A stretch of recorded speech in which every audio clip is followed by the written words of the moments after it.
ವಿಧಾನಸಭೆ ಚುನಾವಣೆಗೆ ಅಣಿಯಾಗ್ತಿರೋ ರಾಜ್ಯ ಬಿಜೆಪಿಗೆ ಬಲ ತುಂಬಲು ಇಂದು ಹುಬ್ಬಳ್ಳಿಗೆ ಆಗಮಿಸಿದ್ದ ಪ್ರಧಾನಿ ನರೇಂದ್ರ ಮೋದಿ ಭರ್ಜರಿ ಮತಬೇಟೆಯನ್ನು ನಡೆಸಿದರು. ಸ್ವಾಮಿ ವಿವೇಕಾನಂದರ ಜನ್ಮ ದಿನಾಚರಣೆ ನಿಮಿತ್ತ ಆಯೋಜನೆಗೊಂಡಿದ್ದಂತಹ ಕಾರ್ಯಕ್ರಮಕ್ಕಾಗಿ ಮಧ್ಯಾಹ್ನ ಹುಬ್ಬಳ್ಳಿಗೆ ಬಂದಿಳಿದ ನಮೋ ಬರೋಬ್ಬರಿ 9 ಕಿಲೋಮೀಟರ್ ರೋಡ್ ಶೋ ನಡೆಸಿ ಚುನಾವಣೆ ಕಹಳೆಯನ್ನು ಮೊಳಗಿಸಿದರು. ಏರ್ಪೋರ್ಟ್ನಿಂದ ಗೋಕುಲ ಮಾರ್ಗವಾಗಿ ಹೊರಟ ಮೋದಿ ಮಾರ್ಗ ಮಧ್ಯೆ ಕಾರು ನಿಲ್ಲಿಸಿ ಜನತೆಗೆ ಕೈಬೀಸಿ ಅಭಿನಂದಿಸಿದರು. ದಾರಿಯುದ್ದಕ್ಕೂ ಜನರು ಮೋದಿ ಮೋದಿ ಅಂತ ಘೋಷಣೆ ಕೂಗಿದ ದೃಶ್ಯ ಕಂಡುಬಂತು. ಬಳಿಕ ರೈಲ್ವೆ ಮೈದಾನದ ವೇದಿಕೆಗೆ ಆಗಮಿಸಿ ರಾಷ್ಟ್ರೀಯ ಯುವಜನೋತ್ಸವ ಸಮಾರಂಭದಲ್ಲಿ ಭಾಗಿಯಾದ ಪ್ರಧಾನಿಗೆ ಶಾಲು ಹೊದಿಸಿ ಏಲಕ್ಕಿ ಹಾರ ಹಾಕಿ ಪೇಟ ತೊಡಿಸಿ ಸನ್ಮಾನಿಸಲಾಯಿತು. ಸ್ವಾಮಿ ವಿವೇಕಾನಂದರ ಸ್ಮರಣಿಕೆ ಜೊತೆಗೆ ರಾಷ್ಟ್ರ ಧ್ವಜವಿರೋ ಫೋಟೋ ನೀಡಿ ಗೌರವಿಸಲಾಯಿತು.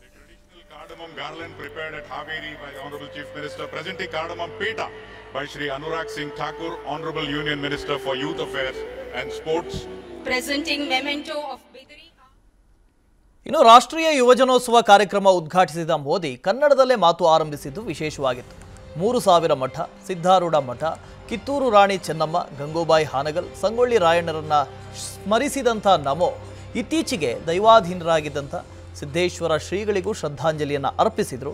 ಇನ್ನು ನಾಲ್ವಡಿ ಕೃಷ್ಣರಾಜ ಒಡೆಯರ್ ಅವರ ಗುಣಗಾನ ಮಾಡೋ ಮೂಲಕ ಉತ್ತರ ಕರ್ನಾಟಕದ ನಾಯಕರ ಜೊತೆಯಲ್ಲೇ ಹಳೆ ಮೈಸೂರು ಸಾಧಕರನ್ನು ನೆನೆದರು. 3000 ಮಠ, ಸಿದ್ಧಾರೂಢ ಮಠ,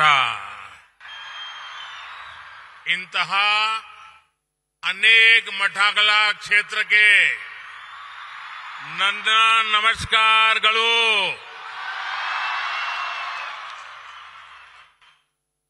ರಾಣಿ ಚೆನ್ನಮ್ಮನ ನಾಡು, ಸಂಗೊಳ್ಳಿ ರಾಯಣ್ಣನ ಬಿಡು, ಈ ಪುಣ್ಯ ಭೂಮಿಗೆ ನನ್ನ ನಮಸ್ಕಾರಗಳು. एक से बढ़कर एक महान संगीतकार दिए हैं. पंडित कुमार गंधर्व,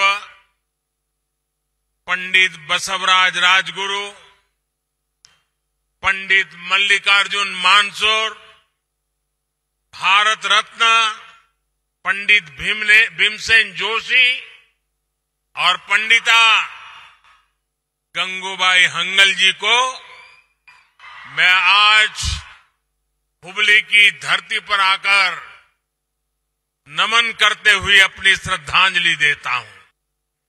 अभी कुछ दिन ही पहले कर्नाटका की धरती के एक और महान संत श्री सिद्धेश्वर स्वामी जी का देहावसान हुआ है. मैं सिद्धेश्वर स्वामी जी को भी आदरपूर्वक श्रद्धांजलि अर्पित करता हूं. कित्तूर की रानी चेन्नम्मा देश की अग्रणी महिला स्वतंत्रता सेनानियों में से एक थी.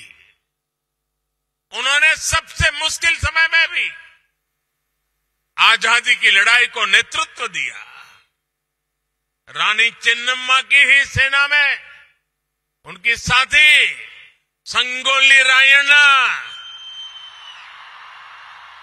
ऐसे वीर योद्धा भी जिनके शौर्य ने ब्रिटिश सेना का हौसला तोड़ दिया था. ದೇಶದ ಯುವಶಕ್ತಿಯನ್ನು ಗಮನದಲ್ಲಿಟ್ಟುಕೊಂಡೇ ಆಯೋಜನೆಗೊಂಡಿದ್ದಂತಹ ಕಾರ್ಯಕ್ರಮದಲ್ಲಿ ಮೋದಿ ಯುವ ಸಮುದಾಯದ ಸಾಧನೆ ಕೊಡುಗೆಯನ್ನು ಕೊಂಡಾಡಿದರು. ಇಂದಿನ ಯುವಶಕ್ತಿ ವಿಶೇಷ ಕಾಲಘಟ್ಟದಲ್ಲಿದೆ. ಭಾರತದ ಯುವಕರಿಗೆ ರನ್ವೇ ರೆಡಿ ಇದ್ದು ಟೇಕ್ ಆಫ್ ಮಾಡಬಹುದು. ಮುಂದಿನ 25 ವರ್ಷ ನಿಮ್ಮದೇ ಆಗಿದೆ. ಇದು ಭಾರತದ ಶತಮಾನ ಅನ್ನೋ ಮಾತು ಜಗತ್ತಿನಾದ್ಯಂತ ಕೇಳಿ ಬರ್ತಾ ಇದೆ. ಎಲ್ಲರೂ ಭಾರತದ ಯುವಶಕ್ತಿ ನಂಬಿ ಹೂಡಿಕೆ ಮಾಡಲು ಮುಂದೆ ಬರ್ತಿರೋದು ಶ್ಲಾಘನೀಯ ಅಂತ ನಮೋ ಅಭಿಪ್ರಾಯಪಟ್ಟರು. You are a special generation. You have a special mission. For every mission, a foundation is needed. In every domain, a strong foundation has been laid in the last 8-9 years. The runway is ready. The runway is ready for your takeoff. युवा आबादी हमारे देश में है, हिंदुस्तान में है. Yuva Shakti is the driving force of India's journey.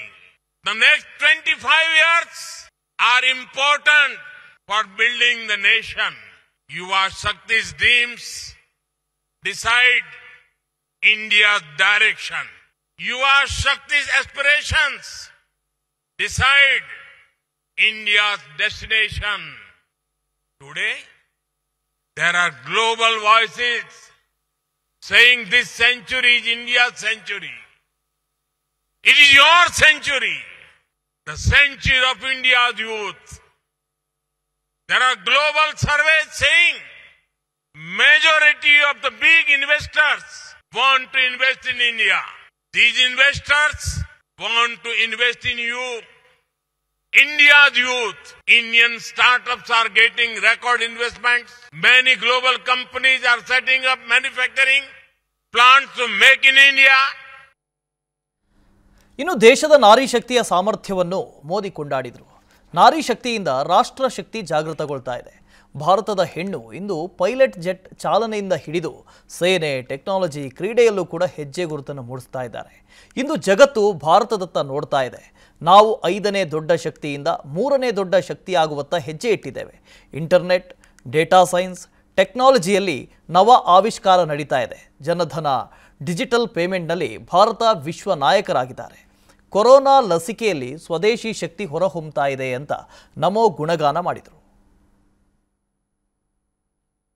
हमेशा से नारी शक्ति को और नारी शक्ति ने राष्ट्र शक्ति को जागरूक रखने, राष्ट्र शक्ति को बढ़ाने का काम किया है. भारत की महिलाएं आज फाइटर जेट्स उड़ा रही है, सेना में कॉम्बेटिव रोल्स में शामिल हो रही है.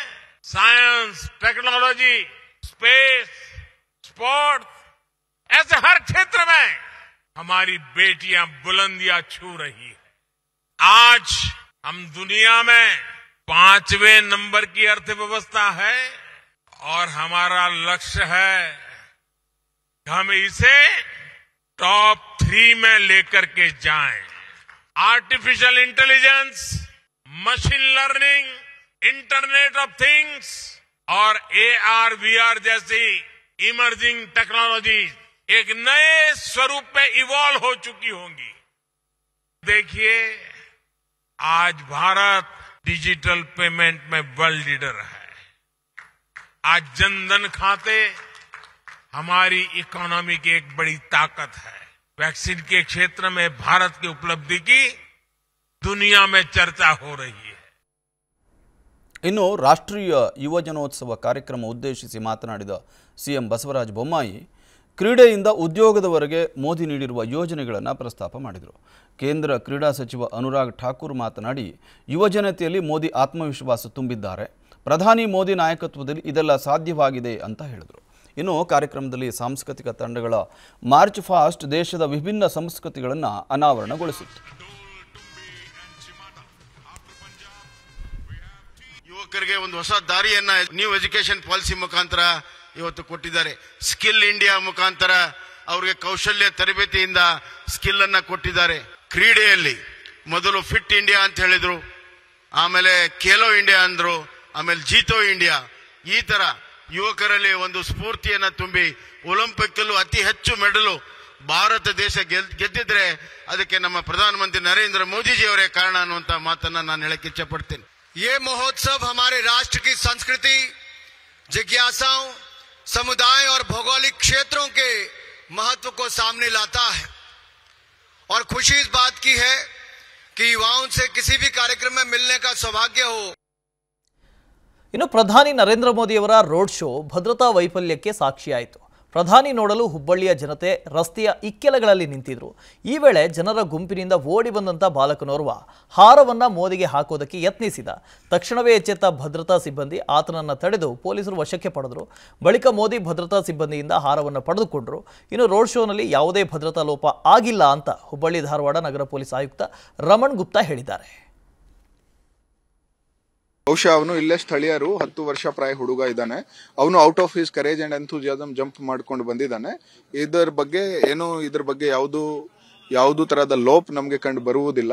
ಯಾಕೆಂದ್ರೆ ಅದರಲ್ಲಿ ರೋಡ್ ಎರಡೂ ಬದಿಗೆ ನಾವು ಪ್ರಾಪರ್ ಆಗಿ ಚೆಕಿಂಗ್, ಫ್ರಿಸ್ಕಿಂಗ್ ಪ್ರತಿಯೊಂದು ವಿಚಾರವನ್ನು ನಾವು ಮಾಡಿದ್ದೇವೆ. ಅಂಡ್ ಅವರು ಹೂವು ಗುಚ್ಚೆ ಏನು ತರ್ತಾ ಇದ್ದ ಅದು ಕೂಡ ಎಲ್ಲ ಫ್ರಿಸ್ಕ್ ಆಗಿಬಿಟ್ಟಿತ್ತು. ಇನ್ನು ನಮೋ ಹುಬ್ಬಳ್ಳಿ ಭೇಟಿ ಹಿಂದೆ ಅನೇಕ ರಾಜಕೀಯ ಲೆಕ್ಕಾಚಾರಗಳು ಇವೆ. ಕಿತ್ತೂರು ಕರ್ನಾಟಕ ಬಿಜೆಪಿಯ ಶಕ್ತಿ ಕೇಂದ್ರ. ಕಿತ್ತೂರಿಗೆ ಕೈ ಹಾಕಿದರೆ ಬೆಳಗಾವಿ, ಧಾರವಾಡ, ಹಾವೇರಿಯ ಮತಬುಟ್ಟಿಗೆ ಕೈ ಹಾಕಿದಂತೆ. ಹಾಗೆಯೇ ಗದಗ, ವಿಜಯಪುರ, ಬಾಗಲಕೋಟೆ ಜಿಲ್ಲೆಗಳು ಇದರ ವ್ಯಾಪ್ತಿಗೆ ಬರೋದ್ರಿಂದ ಇಲ್ಲಿನ ಗೆಲುವು ಸರ್ಕಾರ ರಚನೆಗೆ ಅನಿವಾರ್ಯ ಮತ್ತು ನಿರ್ಣಾಯಕ.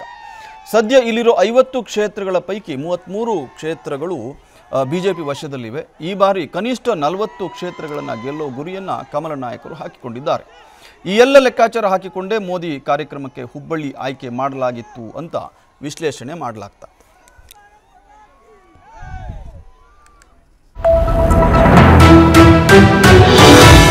ವಿಸ್ತಾರ ನ್ಯೂಸ್, ನಿಖರ ಜನಪರ.